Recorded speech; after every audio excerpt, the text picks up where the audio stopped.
அன்பான நேயர்களே, காலை வணக்கம். மந்திரமாவது நீரு, மந்திரமாவது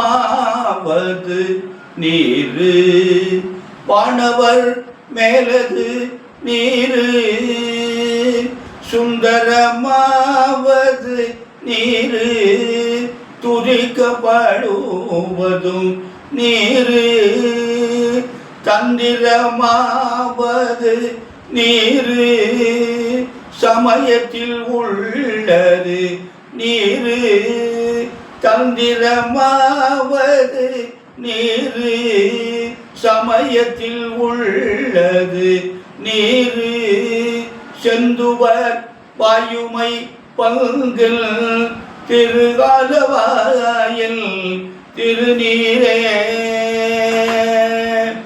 அன்பு சார்ந்த பெரியவர்களே, இன்று வைகாசி மாதம் 19ஆம் நாள் திங்கட்கிழமை, சப்தமி தேதி, 1:23 வரை இருக்கு இரவு.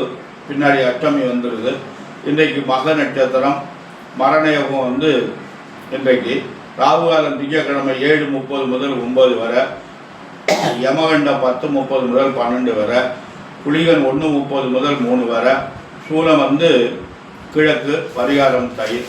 அன்பான நேயர்களே, இந்த கிரகங்கள்லாம் எப்படி இருக்கிறது, ராசி பலன்கள் எப்படி இருக்குன்னு பார்ப்போம். இன்று சூரியன் தனித்து விடப்பட்டிருக்கார். அதாவது ரிஷபத்தில் சூரியன் மட்டும் இருக்கார். மிதுனத்தில் புதன் குரு 2 பேரும் இணைஞ்சிருக்காங்க. செவ்வாய் தனித்து இருக்கிறார் கடகத்தில். சந்திரனுக்கு கேதுவும் சிம்மத்தில் இருக்காங்க. கும்பத்தில் சனி ராகு இருக்காங்க. சுக்கிரன் மேஷத்துக்கு வந்துட்டார். அதாவது ரிஷபத்திலிருந்து மீனத்திலிருந்து உச்சம்பட்டிலிருந்து நட்பு என்ற நிலைக்கு வந்துட்டார். அதனால் இதுதான் இந்த கிரகங்களுடைய நிலவரம். அன்பான மேஷராசி என்பவர்களை, உங்களுக்கு இந்த குரு பகவான் 3ஆம் இடத்துல இருக்கார். உங்களுக்கு 2ஆம் அதிபதி உங்கள் ராசியில் இருக்கார் சுக்கிரன். 4ல் செவ்வாய், 5ல் சந்திரன் இருக்கார். அதாவது ராசிக்கு 5ல் சந்திரன் கேது இணைந்திருக்காங்க. புண்ணியம் இல்லாது. உங்களுக்கு 11ல் சனி ராகு இருப்பது நல்லது. இந்த குரு பகவான் 3ஆம் இடத்துல இருந்துக்கிட்டு என்ன பண்ணுறாருன்னா, அவர் 9ஆம் இடத்தை பார்க்குறாரு. அந்த பார்வையில் உங்களுக்கு பார்வையினால அந்த குரு பகவான் உங்களுக்கு நன்மை செய்வார், நல்லது நடக்கும். அன்பான மேஷராசி என்பதை கவனமாக நடந்து கொள்ளுங்கள்.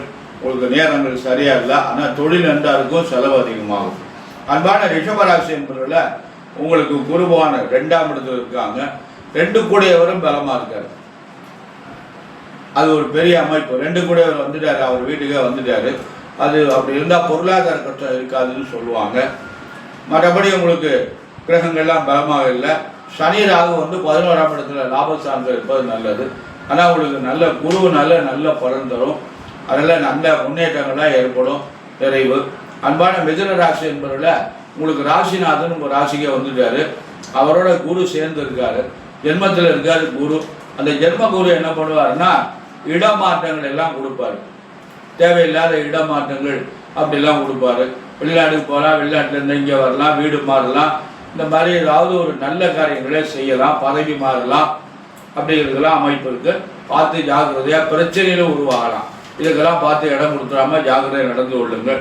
அன்பான கடகராசி என்பதில் உங்களுக்கு குருவான் 12ஆம் இடத்துல இருக்கார். அவர் கடகராசியில் செவ்வாய் மட்டும் தரிச்சிருக்கார். சந்திரன் கீழே இறங்கிட்டார். குரு 12ஆம் இடத்துல இருப்பது 12 கூடையவரும் 12ஆம் இடத்துக்கு வந்துட்டார். அதனால் பார்த்து கவனமாக நடந்து கொள்ளுங்கள். செலவுகள் அதிகமாகும். ரொம்ப ஜாக்கிரதை, நிதானமாக நடந்து கொள்ளுங்கள். கடகராசி என்பதில் உங்களுக்கு எந்த கிரகங்களும் பலமாக இல்லை. சிம்மராசி என்பவர்களுக்கு நல்ல நாள், நல்ல அருமையான நாள். உங்களுக்கு குருவான் 11ஆம் இடத்துல இருக்கார். அது நல்லது. குழப்பம் இல்லாமல் எந்த காரியத்தையும் தைரியமாக செய்யுங்க, தாமதப்படுத்தாதீங்க, நல்லதே நடக்கும். உங்களுக்கு மற்ற கிரகங்கள்லாம் பலமாக இல்லை. 7ல் சனி ராகு இருக்கும். மனைவியுடைய ஆரோக்கியத்தில் கவனமாக இருந்திருக்கும். அடுத்தபடியாக கன்னி ராசி என்பதில் உங்களுக்கு குருபான் 10ஆம் இடத்துல இருக்கார். 10ல் குரு பௌசிய குறைப்பான்பாங்க. 10ஆம் இடத்துல இருப்பது குரு நல்லது இல்லை. கெட்ட பேரெல்லாம் உண்டு பண்ணும். நீங்கள் பதவி முன்னேறணும்னு நினச்சலாம், பின்னாடி தள்ளி விட்டுரும். பின்னாடி இருக்கிற நாட்களில் ஒன்று உங்களை வச்சிடும்.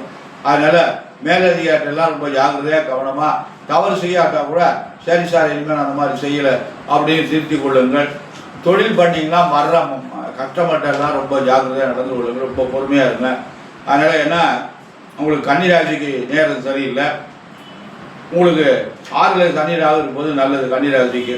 அன்பான துளாராசி என்பவர்கள் உங்களுக்கு குருபகவான் நல்ல இடத்துல இருக்காரு, அருமையான இடத்துக்கு வந்திருக்காங்க. அதாவது 9ஆம் இடத்துல இருக்காரு, 9 குடையவனும் 9லே இருக்காரு. அது ரெண்டும் உங்களுக்கு நல்ல அமைப்பு, நல்லதெல்லாம் நடக்கும், நல்ல காரியங்கள்லாம் நடைபெறும். அன்பான துளாராசி என்பவர்கள் ரொம்ப நல்ல நாள், உங்களுக்கு நல்ல காரியங்கள்லாம் செய்யும், ஒவ்வொரு ஆண்டுக்கு நல்லா இருக்கு.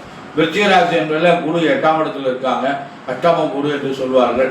புதுசாக எதையும் பண்ணாதீங்க, புதிய முயற்சிகள்லாம் எதுவுமே நடக்காது, தடைப்படும், விரயமாகும், பொருள் நஷ்டம் ஏற்படும், ஜாக்கிரதையாக நடந்து கொள்ளுங்கள். தனுசு ராசி என்பவர்களுக்கு ரொம்ப நல்ல நாள், நல்ல காரியம்லாம் நடக்கும், நல்லதெல்லாம் நடக்கும். நல்லதுன்னா என்ன, உங்களுக்கு என்னென்ன தேவையோ அந்த நல்லதெல்லாம் நடக்கும். கல்யாணம் ஆகாதவங்களுக்கு கல்யாணம் ஆகும், குழந்தை இல்லாதவங்களுக்கு குழந்தை ஏற்படும், வீடு கட்டு வந்தால் வீடு கட்டலாம், வேலைக்கு போகிறாங்க போகலாம், தொழில் ஆரம்பிக்கலாம். இப்படி அவங்க தகுதிக்கு தகுந்த நல்ல காரியங்கள்லாம் செய்யலாம். அன்பான மகர ராசி என்பவர்கள் உங்களுக்கு 7னுடைய தாக்கம் இருக்கிறது, பார்த்து கவனமாக நடந்து கொள்ளுங்கள். குரு 6ஆம் இடத்துக்கு வந்துட்டாங்க. நீங்கள் உங்கள் வீட்டில் யாராவது உடல்நிலை ஏதாவது பாதிக்கிறதுக்கு வாய்ப்பு உண்டு, அதனால் பார்த்து ரொம்ப ஜாக்கிரதையாக கவனமாக நடந்து கொள்ளுங்கள். எதிர்ப்பு இருக்கிறதுக்கு வாய்ப்பு இருக்குது, ரொம்ப கவனமாக நடந்து கொள்ளுங்கள். அன்பான கும்பராசி என்பவர்கள் உங்களுக்கு 7 இருக்கிறது. 7 இருந்தாலும் உங்களுக்கு குரு 5ஆம் இடத்துல இருக்கார், அவர் நல்ல இடத்துக்கு இருக்கார், அதனால் உங்களுக்கு நல்லதே செய்வார். அன்பான கும்பராசி என்பவர்கள் எதையும் தாமதம் இல்லாமல் கவனமாக உடனே செய்வார், நல்லதே நடக்கும், நல்ல காரியங்களாக நடக்கும். உங்களுக்கு அதாவது இந்த 4ஆம் அதிபதி உச்சம் பெற்று இருந்தவர் அப்புறம் 3ஆம் இடத்துக்கு போயிட்டாரு. 3ஆம் இடம் மறைவு சாரம்னு பேர். 4ஆம் அதிபதி 3ல் இருப்பது நல்லதில்லை, அதனால குரு பகவான் உங்களுக்கு பிரமாதமாக இருக்காரு, அதனால் கவனமாக நடந்து கொள்ளுங்கள். மீனராசி என்பவர்களை நீங்களும் ரொம்ப ஜாக்கிரதையாக நடந்து கொள்ளுங்கள். உங்களுக்கு குரு பகவான் 10ஆம் இடத்தை பார்க்குறாரு.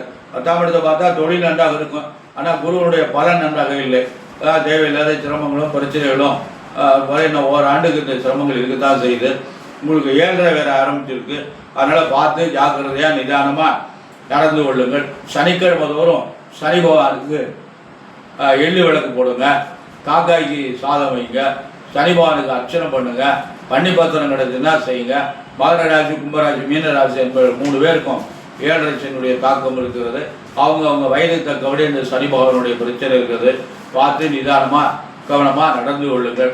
அன்பான நேயர்களை நீங்கள் கவனமாக நடந்து கொள்ளுங்கள். இந்த 3 ராசிக்காரங்களுக்கும் கொஞ்சம் சிரமங்கள் இருக்கிறது, இருந்தாலும் பார்த்து ஜாக்கிரதையாக நடந்துக்கிட்டீங்கன்னா 7.5 தாக்கம் இருக்காது. கோளறு திருப்பதிகம் பாராயணம் பண்ணுங்க, நல்லதே நடக்கும். நம்ம ஜாதகத்தில் கிரகங்கள் சரியில்லை, நேரம் சரியில்லை அப்படின்னு நமக்கு உணங்கி கொண்டே இருக்காமல் நமக்கு மனிதன் முயன்றால் முடியாதது எதுவுமே இல்லை.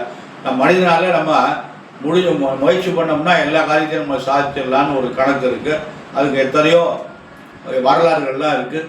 அதனால் முடங்கி கொண்டே இருக்காமல் இறைவன் மேலே கிரகங்கள் மேலே குறைய சொல்லி கொண்டு இருக்காமல் அது பாட்டுக்கு அது ஒரு பக்கம் நடக்கட்டும்.